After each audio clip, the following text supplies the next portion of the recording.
Sederhananya begini, kupu-kupu itu rezeki. Kupu-kupu itu ibarat uang, ibarat dunia, ibarat harta, ibarat kesehatan yang kita mau kejar. Cara nyari rezekinya gimana caranya? Karena itu kupu-kupu, maka yang kita lakukan adalah kita ambil jaring, kemudian kita tangkap itu kupu-kupu. Yang kita pelajari pun setiap hari di kuliahan, anak-anak didik kita, anak-anak kita semua dididik untuk pertama bisa punya jaring, kedua bisa cekatan dan gesit dalam menangkap kupu-kupu. Itu yang dari dulu diajari ke anak-anak kita. Sekarang ini model pembelajaran kita sekarang seperti itu, ngejar kupu-kupu. Kenapa? Kupu-kupu itu proyek, uang, harta, hal yang enak-enak segala macam itu dicarinya dengan cara seperti itu. Akhirnya apa yang terjadi? Semuanya ngejar kupu-kupu. Pas ditangkap, dimasukin dalam sangkar, seneng. Kemudian besoknya lebih terampil lagi. Karena udah terampil, akhirnya bukan satu jaring, dua jaring diambil, masuk 4 kupu-kupu masuk dalam sangkar. Besoknya begitu lagi, 5 kupu-kupu masuk dalam sangkar. Besoknya lebih terampil lagi, cabang bisnisnya makin banyak, 10 jaring diambil, 100 kupu-kupu sekali ambil, masukin dalam sangkar. Sekarang pertanyaannya, setelah kekumpul 1000 kupu-kupu di dalam sangkar, 1000 kupu-kupu sudah ada di dalam sangkar. Lalu kemudian kita ingin bermain dengan satu kupu-kupu. Ingin bermain dengan satu kupu-kupu. Kita mulai buka pintu sangkarnya, lalu kemudian kita pengen bermain dengan satu kupu-kupu. Gimana perasaannya, Pak? Terkumpul 1000 kupu-kupu di dalam sangkar, lalu kemudian kita pengen buka pintunya. Pas dibuka pintunya, ya keluar semua. Perasaan apa yang ada pada saat itu? Perasaannya, apa perasaannya? Galau, khawatir, cemas, takut, gelisah. Itulah dunia. Itulah dunia. Kita selama ini, anak-anak kita, belajar yang tinggi. Buat apa, Pak? Buat supaya kamu dapat nilai tinggi. Terus, supaya kamu bisa kerja. Terus, supaya kamu bisa nikah. Terus, semuanya diajarinnya untuk apa? Untuk bisa ngambil kupu-kupu. Tapi, anak kita bingung. Bahagianya di mana? Pas mau dinikmati, kemudian dia mulai buka pintunya. Kok saya nggak bahagia? Maka kalau mau bermain dengan kupu-kupu, kenapa tidak bangun taman? Kalau mau dapetin kupu-kupu dan bermain dengan kupu-kupu, kenapa tidak bangun taman? Cuma caranya berbeda, alatnya juga berbeda. Yang satu ke atas, yang satu ke bawah. Dia mulai cangkul, pelan-pelan, masukin benih, dijagain, disiramin, dipupukin, lalu kemudian tangkainya mulai muncul, lalu kemudian daunnya muncul, bunganya muncul. Pas bunganya muncul, kebahagiaan terus berlipat. Ketika kupu-kupu itu datang, kupu-kupu udah pasti datang kalau ada bunga. Udah sunatullah. Kalau udah ada bunganya, itu kupu-kupu pasti datang. Sekarang pertanyaan saya, ketika ada satu kupu-kupu dan kita bermain dengan kupu-kupu itu, ada nggak perasaan yang tadi? Ada? Resah, galau, gelisah, cemas, ada? Halo? Udah nggak ada ya? Begitu yang harusnya dilakukan untuk mencari rezeki. Cuma selama ini yang kita lakukan adalah ngambil kupu-kupu dan nggak punya taman. Akhirnya apa yang terjadi? Malam hari galau. Kenapa? Kupu-kupu hilang. Dicuri, hilang. Hilang handphone, galau. Diputus pacar, besok bunuh diri. Anak-anak kita sekarang, jangan sembarangan Bapak Ibu. Mungkin zaman-zaman kita, ini saya mulai memahami psikologi anak-anak kita sekarang. Mereka hilang loh Pak. Hilang mereka, kebahagiaan hilang. Mereka berpikir bahwa kebahagiaan itu bisa didapat di gadget, di dubsmash. Tahu dubsmash? Instagram, ya. Itu mereka mulai dapatkan kebahagiaan di situ. Itu semua. Maka hati-hati, anak-anak sekarang itu mulai hilang tamannya. Mereka nggak punya taman, yang mereka kejar adalah kupu-kupu. Ketika mereka kejar, kupu-kupunya hilang. Anak-anak sekarang nggak ada yang kuat nahan cobaan Pak, nahan ujian, nahan musibah. Anak-anak sekarang itu galaunya luar biasa. Maka hati-hati, mungkin dulu kita masih ada sedikit sisa-sisa taman. Tapi sekarang anak-anak sekarang kita mulai harus merubah gaya kita. Makanya sekarang semua pada kebingungan. Coba Bapak Ibu perhatikan, lulusannya kimia tapi malah kerjaannya yang lain. Lulusannya arsitek tapi kerjaan yang lain. Pernah ada yang perhatiin itu? Berapa banyak orang yang kerjaannya sekolahnya A, pekerjaannya A? Sedikit sekali. Di Amerika datanya hanya 4%. Itu di Amerika yang link and match-nya bagus. Tapi di Indonesia, Masya Allah. Maka cara nyari rezeki sederhana. Gimana cara nyari rezeki? Bangun taman. Ini yang selama ini kita tinggalkan. Kita nggak punya taman. Akhirnya apa? Galau, gelisah, khawatir, cemas. Kita nggak punya taman. Yang kita cari kupu-kupu. Seneng banget tuh, ada orderan, ada project, ada harta, apa segala macam datang. Tapi kita mau beli sesuatu, beli mobil aja. Pas mau beli mobil, sebelum tuh mobil masuk, kita bikin sangkarnya dulu. Kenapa? Karena takut kalau kupu-kupunya hilang. Tuh. Nah, terus gimana dong? Ya udah, sekarang ganti fokus. Kalau kemarin tadi kan semalam kan saya bilang utang tuh lunas, ya kan? Karena memang kalau kita masih ada hawanya hawa utang, itu rezeki nggak akan pernah datang. Hawanya hawa utang, rezeki nggak bisa datang. Ya.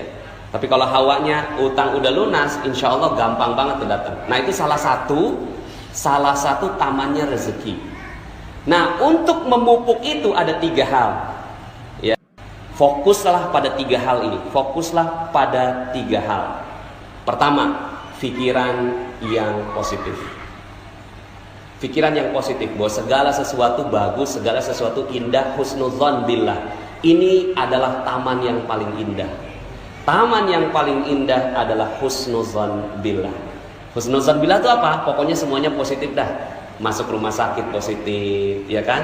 Bangkrut positif, ya. Jalanan kemarin macet apa penuh? Nah, penuh. Udah nggak ada jalanan macet di Jakarta ya. Nah, ini namanya positive thinking. Ajarin anak-anak kita ini tentang husnudzon billah. Kalau anak-anak kita berhasil mendapatkan ini, maka ini adalah sebuah kebahagiaan yang luar biasa. Yang perlu dicari ini positive thinking. Positive thinking. Yang kedua, ketenangan jiwa. Ini yang perlu dikejar. Ketenangan jiwa ini namanya positive feeling. Kalau bahasanya kan positive thinking, positive feeling. Rasa itu harus tenang, cool, damai, enak, setenang samudera. Nggak boleh ada perasaan deg-degan. Deg-degan sedikit, itu langsung hilang seluruh rezeki. Jadi misalnya nih, kita punya utang. Katakanlah masih punya utang ya, orang sana ya. Kalau di sini kan udah nggak ada yang punya utang ya. Orang sana masih ada utang. Terus kemudian gitu ya, ketemu sama debt kolektornya. Udah 1 bulan selalu menghindar sama debt kolektor. Pas banget saat itu dia lagi ngantri makanan di mall, pas balik debt kolektornya ada di belakang. Kira-kira bagaimana jantungnya? Ya, mau copot katanya. Deg-degan, berdebar. Berdebar adalah ciri rezeki hilang. Berdebar, jantung berdebar itu ciri bahwa kita tidak punya rezeki lagi. Tamannya hilang. Maka apa yang harus dilakukan? Yang harus dilakukan mendidik jiwa supaya tenang dalam segala kondisi. Bisa nggak kita seperti itu? Nah kalau bisa seperti itu, itulah harta kekayaan terbesar. Cuma gimana cara ngedidiknya ini? Ya ini panjang banget ini penjelasannya. Tapi misalnya begini Pak, ya kejadian ada yang konsultasi sama saya, anaknya meninggal dunia. Suaminya mundurin mobil, anak umur 1 tahun dilindes ya, sama sang ayah. Yang lebih tragis, kakaknya ngelihat dengan mata kepala sendiri ini adiknya dilindes sama ayahnya sendiri, dan sakaratul maut mati saat itu juga. Sang istri keluar lagi masak, pas ngeliat gitu kan, menggelepar-gelepar gitu, digedor-gedor pintu jendelanya, terus kemudian turun sang ayah. Berempat ngeliat dengan mata kepala sendiri tuh anak meninggal dunia dengan hancur badannya. Sekarang pertanyaan saya, bisa nggak saat itu jantungnya tidak berdebar? Alhamdulillah. Itu yang harus dikejar. Kalau itu bisa, alhamdulillah nih ibu, alhamdulillah dia mau ngikut saya ajarin pelan-pelan sampai akhirnya tuh ibu mengatakan, siap Ustadz, alhamdulillah, terima kasih. Udah, selesai. Dan ternyata itu adalah kunci rezeki buat sang ibu. Lah kita, berapa banyak kita melakukan kesalahan rezeki. Kita deg-degan. Tanggal 25, gaji udah mulai habis, order belum nyampe, gimana perasaannya? Ya. terus kemudian dagangan belum laku, gimana perasaannya? Padahal itu semua rezeki akan hilang. Nah, kejar nih ini. Cuma memang ya, nah ini memang perlu banyak sekali kajian tentang positive feeling.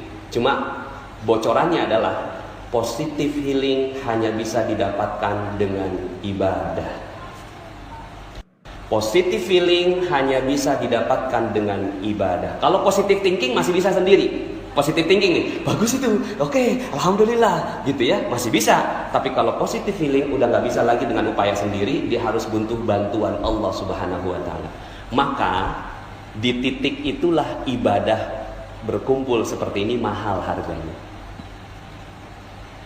Ini kumpul begini Pak, ini mahal sekali. Kalau orang tahu betul yang namanya rezeki, oh itu dikejar yang kayak gini. Ada orang kumpulan apa, duduk tenang, damai. Kenapa? Ada malaikat di sini. Malaikat itulah yang bikin ketenangan hati. Makanya Allah katakan, ala bidzikrillahi tatmainnul qulub. Ingatlah hanya dengan mengingat Allah maka hati bisa positive feeling. Nah. Cuma selama ini ya kita nggak kejar ini, coba sekarang kejar. Aduh, yang saya mau kejar adalah positive feeling, ketenangan jiwa. Karena itulah kekayaan sebenarnya. Kekayaan sebenarnya bukan harta, bukan mobil, bukan rumah, bukan yang lain. Tapi ketenangan jiwa adalah kekayaan sebenarnya. Ya, dikatakan oleh Rasulullah SAW, laisal ghina an kasratil arad, walakinnal ghina ghinan nafs. Bukan kekayaan kamu punya banyak harta, tapi kekayaan adalah tenangnya jiwa. Di penjara senang, ditangkap senang, ya, bahagia, semuanya tenang, cool, mau digantung aja senyum. Tuh, kalau kita mampu seperti itu, maka itulah kekayaan sebenarnya. Cuma selama ini kita nggak kejar, yang kita kejar cuma duit aja. Di mana ngejarnya? Lailatul Qadar adalah malam kemuliaan, tempat di mana Allah turunkan ketenangan jiwa. Kalau itu didapat, tenang sekali. Nah yang ketiga lebih dalam. Ini aja udah bagus, Masya Allah. Positive thinking, positive feeling. Yang terakhir, positive motivation. Positive motivation, motivasinya semua positif. Semuanya positif, ya. Bahwa motivasinya bukan untuk mencari uang, motivasinya untuk membahagiakan orang lain. Nah ini panjang sekali kajiannya, ya. Mudah-mudahan dalam kesempatan yang lain, ini pokoknya cirinya 3 aja. Kejar ini. Nggak penting tuh jurusan, nggak penting tuh kuliah, nggak penting tuh sekolah. Bener, nggak penting. Kalau sekolah nggak ngajarin 3 hal ini, berarti sekolah itu nggak penting. Makanya sekarang ini muncul adanya gerakan anti sekolah. Kenapa? Karena di sekolahan anak-anak berantem juga, ya. Tapi bukan berarti bahwa saya anti sekolah, tidak. Kalau di sekolahan ini mengajarkan 3 hal ini, maka sekolah itu perlu dikejar.